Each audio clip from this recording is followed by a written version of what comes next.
Yes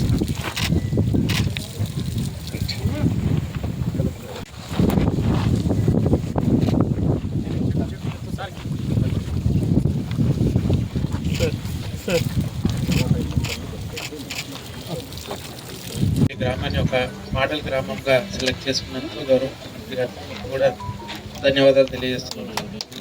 ఏదైతే ఈ 1 week survey ఉందో ఆ సర్వేలో ఖచ్చితంగా కూడా మా డిస్ట్రిక్ట్ అడ్మినిస్ట్రేషన్ నుంచి కూడా ఖచ్చితంగా సపోర్ట్ ఇవ్వడం జరుగుతుంది సార్. త్రూ పంచాయత్ సెక్రటరీ కావచ్చు, ఎంపీడీఓ కావచ్చు, అట్లానే అగ్రికల్చర్కి వెళ్ళినప్పుడు త్రూ ఎంఈఓ కూడా మన ఎలక్ట్రిసిటీ డిపార్ట్మెంట్కి 100% సపోర్ట్ ఇవ్వడం జరుగుతుంది సార్. మీరు చెప్పినట్టు వన్స్ ఈ సర్వే అయిపోయిన తర్వాత కూడా ఒక మీటింగ్ పెట్టుకొని మళ్ళీ వీళ్ళందరికీ అవగాహన కల్పించి మళ్ళీ ముందుకు ఎట్లా వెళ్ళాలనేసి ఒక యాక్షన్ ప్లాన్ తయారు చేసుకొని 100% గ్రామాన్ని సోలార్గా చేయడానికి మేము కూడా 100% ప్రయత్నం చేస్తున్నాం సార్. ఖచ్చితంగా కొండారెడ్డి పల్లి ప్రజలు కూడా ఇంతకుముందు చాలా విషయాల్లో కూడా చాలా ముందుగా ఆలోచించి డెవలప్ చేసుకోవడం జరిగింది. దీన్ని కూడా 100% సోలార్ చేయడానికి ముందుకు వస్తారని నేను భావిస్తున్నాను సార్.